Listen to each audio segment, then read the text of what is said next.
ავსტრიის ქალაქ კაპფენბერგის ამ ინდუსტრიულ საწარმოში სამუშაოს განაწილების დროს გენდერული თანასწორობის დამკვიდრებაზე მუშაობენ. დღეს ამ კომპანიაში ქალს ისეთივე სამუშაოს შესრულება შეუძლია, როგორიც კაცს. ერთნაირად გეპყრობიან. ამ კომპანიაში დასაქმებულებს ქალი იქნება თუ კაცი ერთნაირად ეპყრობიან.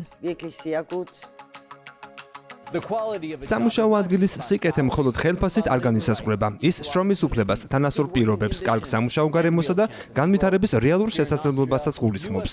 აქ, ავსტრიაში, ახალ მიდგომას ნერგავენ, რომელიც დამსაქმებელსა და დასაქმებულს ერთ გუნდად კრავს, რათა მათ ერთიანი ძალით მოაგვარონ სამუშაო გარემოსთან დაკავშირებული გამოწვევები. კომპანია BHDT ქიმიური ნივთიერებებისა და ნავთობქიმიკატების მწარმოებელი ინდუსტრიებისათვის საჭირო მაღალი წნევის მქონე სპეციალურ აპარატურას ამზადებს და 300 ადამიანს ასაქმებს. აქ ძირითადად ტექნიკასთან აქვთ საქმე, რომელიც დიდ სიზუსტეს, მომზადებასა და ოსტატობას მოითხოვს. ევა, რომელიც 11 წელია ამ კომპანიაში მუშაობს, ფიქრობს, რომ სამუშაო გარემო მთავარია. ეს კომპანია დიდ ყურადღებას უთმობს ოჯახს. სამუშაო საათებში თავისუფლად შეგიძლია ისაუბრო, ან საბავშვო ბაღიდან ბავშვის გამოსაყვანად გახვიდე. ახლა სკოლაში გასვლაც შეიძლება. სამუშაო და პირადი ცხოვრება მშვენივრად არის შეწყობილი. სწორედ ეს არის ერთ-ერთი ფაქტორი, რატომაც დავრჩი ამ კომპანიაში სამუშაოდ ამდე ხანს.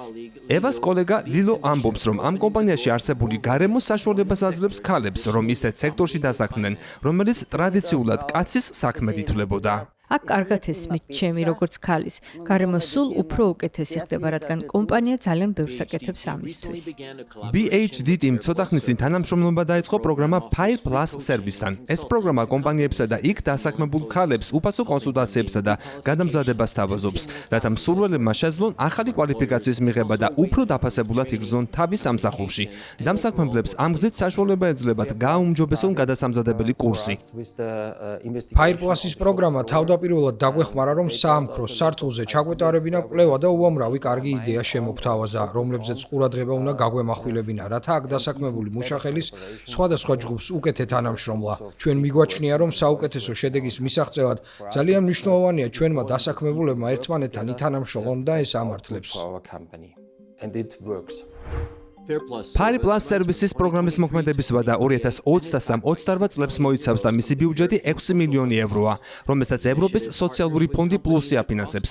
ეს ინიციატივა მთელ ავსტრიაში თანამშრომლობს კომპანიებთან, რათა სამუშაო ადგილზე გენდერულ თანასწორობას შეუწყოს ხელი. ეს ძალიან მნიშვნელოვანი ნაბიჯია, რათა გადაიჭრას ის პრობლემები, რომლებიც დასაქმებულ ქალებს მთელ ევროკავშირში აწუხებთ. აშკარა რომ ჩვენთან ქალებთან დაკავშირებული გარკვეული პრობლემები არსებობს და მათ შორის ყველაზე თვალშისაცემია გენდერულ საფუძველზე განსხვავებული ხელფასის გაცემა. ევროპაში ერთსა და იმავე სამუშაოში საშუალოდ 12% დაბალ ხელფასს უხდიან ქალებს. ქალებს სამსახურის გარდა კიდევ ბევრი საქმე აქვთ სახლში, იქნება ეს ოჯახის წევრების მოვლა თუ საშინაო საქმეები, რაშიც არაფერს უხდიან. ქალებს კარიერული ზრდის გაცილებით ნაკლები შანსი აქვთ. 2021-27 წლების პერიოდში ევროპის სოციალურმა ფონდმა პლუსმა 2 მილიარდ 100 მილიონი ევრო უნდა ჩადოს გენდერული თანასწორობის მხარდაჭერაში ევროკავშირის შრომის ბაზარზე. ევროკავშირის წევრ სახელმწიფოებს სხვა ახალი ინიციატივებიც დაეხმარება გზის გაკვლევაში, რათა კონტინენტზე უკეთესი და უფრო უსაფრთხო სამუშაო გარემო შექმნან.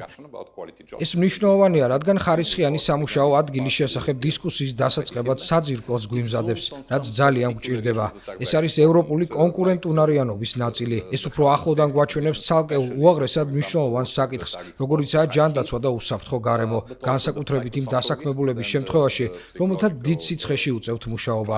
ეს მოიცავს ასევე ფსიქოსოციალურ რისკებსა და სამსახურში არსებულ ფსიქოლოგიურ გარემოს, რომელიც სულ უფრო მნიშვნელოვანი ხდება. ეს პროგრამა ყურადღებას ამახვილებს იმ ახალ ტექნოლოგიებთან დაკავშირებულ დებატებზეც, რომლებიც სამსახურში ინერგება. ეს ეხება ხელოვნურ ინტელექტს, გაციფრულებას, ადამიანის როლს მთელ პროცესში. კაპფენბერგში კი ევას საკუთარი გამოცდილების გაზიარება უნდა ქალებისთვის. პრინციპში ნებისმიერ ქალს შეუძლია იმის კეთება, რაც სურს და ტექნიკური დარგის პროფესია დარჩევა ნამდვილად ღირს. ეს სახალისოა მუდამ რაღაც ახალს სწავლობ. უამრავი მიმართულებით შეუძლია ქალს განვითარდეს და ტექნიკური დარგის ექსპერტიც კი გახდეს. ევასა და მისი კოლეგების ამბავი გვაჩვენებს, რომ გენდერული თანასწორობა სამსახურში, გარდა იმისა, რომ სამართლიანია, ძალიან სასარგებლოა დასაქმებულების, დამსაქმებლებისა და თავად კომპანიისთვის.